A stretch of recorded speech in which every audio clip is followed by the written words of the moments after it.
ఒక ముఖ్యమంత్రి బాధ్యతలు తీసుకున్న తర్వాత ప్రజల యొక్క శ్రేయస్సు గురించి ఆలోచించాలి, రాష్ట్ర ప్రయోజనాల గురించి ఆలోచించాలి, పిల్లల భవిష్యత్తు గురించి ఆలోచించాలి. కానీ డే 1 నుంచి ఒక సైకోలా వ్యవహరించి ఆంధ్రప్రదేశ్ రాష్ట్రాన్ని చిన్నాభిన్నం చేసి దేశంలో తెలుగు వారన్నా ఆంధ్రప్రదేశ్ రాష్ట్రం అన్నా అసహించుకున్న స్థాయికి ఈ ముఖ్యమంత్రి తీసుకొచ్చిన విషయాన్ని రాష్ట్ర ప్రజానీకానికి గుర్తు చేస్తున్నాను. మొత్తం వ్యవస్థలన్నింటినీ నాశనం చేశాడు. రాజకీయ పార్టీల్ని రోడ్డు మీద తిరగకుండా చేశాడు. ప్రజలు స్వేచ్ఛగా వారు పడుతున్నటువంటి ఇబ్బందుల్ని చెప్పుకోలేనటువంటి పరిస్థితి తీసుకొచ్చినటువంటి సంగతి కూడా ఈ రాష్ట్రంలోన ఈ ముఖ్యమంత్రి పరిపాలనలో చూసాం. ఈ పరిస్థితులన్నీ చూసిన తర్వాత తెలుగుదేశం పార్టీ, జనసేన రాష్ట్ర భవిష్యత్తును దృష్టిలో పెట్టుకొని 5 కోట్ల మంది ప్రజల యొక్క ఆశలకు అనుగుణంగా రేపు ఎట్టి పరిస్థితిలో ఆంధ్రప్రదేశ్ రాష్ట్రంలో జగన్మోహన్ రెడ్డి లాంటి వ్యక్తి ముఖ్యమంత్రిగా కాకూడదు, అసలు రాజకీయాల్లో ఉండకూడదు అని ఏకైక ధ్యేయం పెట్టుకునే ఈరోజు కలిసి పనిచేయాలని చెప్పి నిర్ణయం చేశాం. గత 2 సంవత్సరాల నుంచి ఈ రాష్ట్రంలో ఈ ప్రభుత్వం చేసినటువంటి ప్రజా వ్యతిరేక విధానాలపైన, ఈ రాష్ట్రంలో ఉన్నటువంటి హరిజన, గిరిజన, బడుగు, బలహీన వర్గాలపైన ఈ ముఖ్యమంత్రి ప్రభుత్వం చేస్తున్నటువంటి దమన కాండపైన పోరాటం చేస్తున్నటువంటి విషయం కూడా ఈ రాష్ట్ర ప్రజానీకానికి తెలియజేస్తున్నాను. చివరికి ఎన్నికల సంగ్రామం అతి కొద్ది రోజుల్లోనే ప్రారంభమవుతుంది. తెలుగుదేశం పార్టీ, జనసేన పొత్తు పెట్టుకున్న తర్వాత ప్రజానీకానికి 2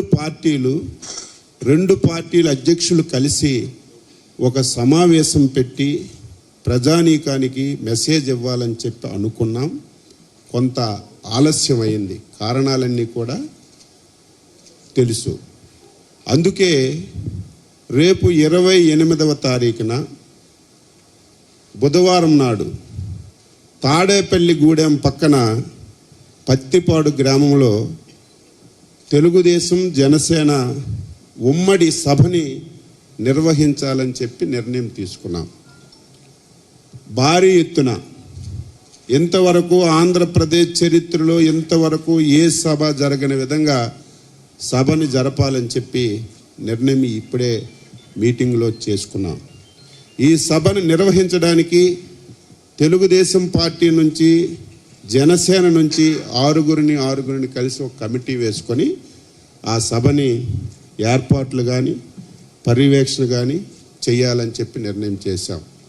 అందుకే ఈ సమావేశం ద్వారా తెలుగుదేశం పార్టీ, జనసేన కుటుంబ సభ్యులకి, ఈ రాష్ట్రంలో ఉన్నటువంటి మేధావి వర్గానికి, ఈ 5 సంవత్సరాలు ఈ దుర్మార్గుడు వల్ల పడినటువంటి ప్రతి ఒక్క బాధితుడికి ఈ సమావేశం ద్వారా ఆహ్వానం పలుకుతున్నాం.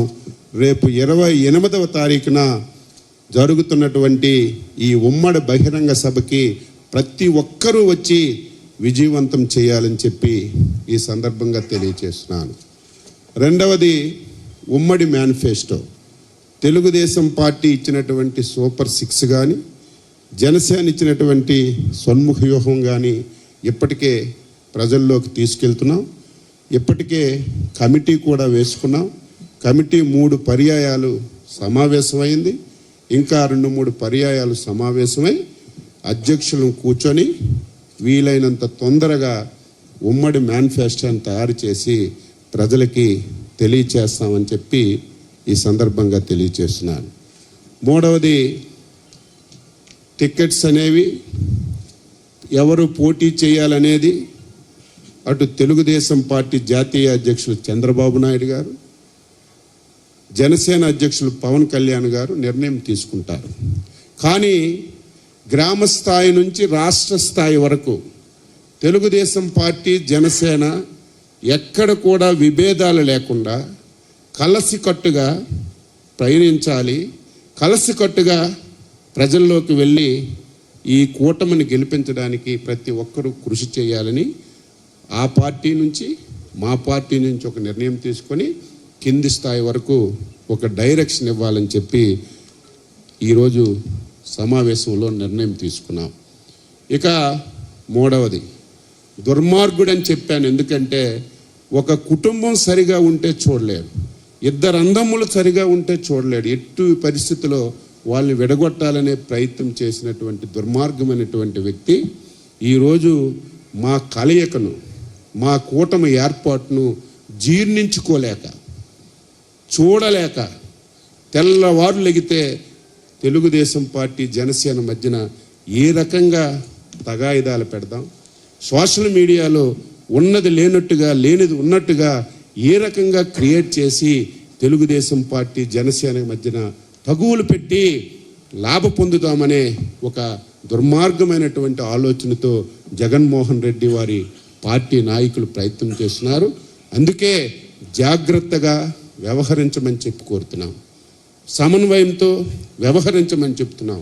ఎక్కడెక్కడ ఏ ఇబ్బందులున్నా వాళ్ళు మేము ఎప్పటికప్పుడు చర్చించుకొని సమస్యలు లేకుండా ముందుకు తీసుకెళ్లాలని ఈరోజు సమావేశంలో నిర్ణయం చేశామని ఈ సందర్భంగా మీ అందరికీ తెలియచేస్తూ, ఈ సమావేశంలో ఈ చర్చలతో పాటుగా 2 తీర్మానాలు చేశాం. ఒకటి, ఒక మంచి నిర్ణయం చంద్రబాబు నాయుడు గారు, పవన్ కళ్యాణ్ గారు తీసుకున్నారు ఈ రాష్ట్ర భవిష్యత్తు గురించి. ఈ రాష్ట్ర 5 కోట్ల మంది ఆంధ్రులు భవిష్యత్తు గురించి తీసుకున్నారు. ఈ తీసుకున్న నిర్ణయాన్ని ఎక్కడ ఏ ఒక్కరూ విభేదించకుండా గ్రామ స్థాయి నుంచి రాష్ట్ర స్థాయి వరకు అటు జనసేన నాయకులు కానీ ఇటు తెలుగుదేశం పార్టీ నాయకులు కానీ ఆనందపడి ఈ కలయికని స్వాగతించారు. స్వాగతించి ముందుకు నడిపించినటువంటి ప్రతి ఒక్కరికి కూడా ఈ సమావేశం హృదయపూర్వకమైనటువంటి అభినందనలు తెలియచేస్తూ ఒక తీర్మానం చేశాం. ఆ తీర్మాన కాపీని మీకు ఇస్తాం. రెండవది, జగన్మోహన్ రెడ్డి అన్ని ప్రయత్నాలు చేశాడు, సామధాన దండోపాయాలు ఉపయోగించాడు, ఏ రకంగా అయినా సరే గెలవాలని చెప్పి ప్రయత్నం చేశాడు.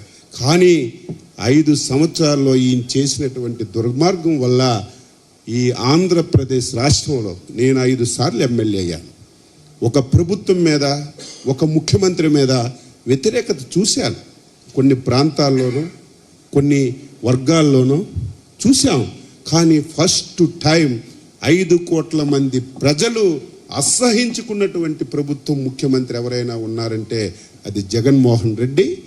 ఏ సర్వేలు చూసినా, ఎవరి నోటు విన్నా, ఎవరు చర్చించుకున్నా జగన్మోహన్ రెడ్డి చిత్తుగా ఓడిపోతాడని చెప్పి చెబుతున్నటువంటి తరుణంలో చివరి ప్రయత్నంగా ఇక నా చేతిలో లేదు, ఎట్టి పరిస్థితుల్లో గెలవనని చెప్పి తెలిసి ఈ రాష్ట్రంలో అల్లకల్లోలాలు సృష్టించడానికి ప్రయత్నం చేస్తున్నాడు.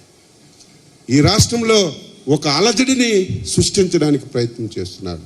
అందులో భాగంగానే ఈ మధ్యకాలంలో మీడియా మీద విపరీతమైనటువంటి దాడులు. ఈరోజు ఆంధ్రజ్యోతి ఫోటోగ్రాఫర్ పైన కానీ, ఈరోజు కర్నూలులో ఈనాడు కార్యాలయం పైన కానీ ఎవరైనా సరే ఈ వైసీపీ నాయకులు చేస్తున్నటువంటి అవినీతిని కళ్ళకి కట్టొచ్చినట్టుగా వారి డ్యూటీని వాళ్ళు చేస్తుంటే వాళ్ళ మీద విపరీతంగా దాడులు చేసి ఈరోజు హత్యాయత్నం కూడా చేస్తున్నటువంటి ఈ ప్రభుత్వం తీసుకున్నటువంటి ఈ కార్యక్రమాన్ని తీవ్రంగా ఈ కమిటీ వ్యతిరేకించి ఈరోజు ఒక తీర్మానం చేశాం. ఇదేదో ఆంధ్రజ్యోతి మీదో, ఈనాడు మీదో, XY మీద జరిగినటువంటి దాడి కాదు, ఇది ప్రజాస్వామ్య వ్యవస్థ పైనటువంటి దాడి అని చెప్పి మేము అనుకొని ఇది కూడా ఖండిస్తూ ఈరోజు ఈ తీర్మానం చేశాం. ప్రజలారా అప్రమత్తంగా ఉండండి. మన మధ్యన కూడా తగాయిదా పెడతాడు, కులాల మధ్యన తగాయిదా పెడతాడు, వ్యక్తుల మధ్యన తగాయిదా పెడతాడు. ఈ రాష్ట్రంలో శాంతి భద్రతలు లేవని చెప్పి ఆ రకంగా లబ్ధి పొందాలని ప్రయత్నం చేసే కుట్ర ఈ రాష్ట్రంలో జరుగుతుంది.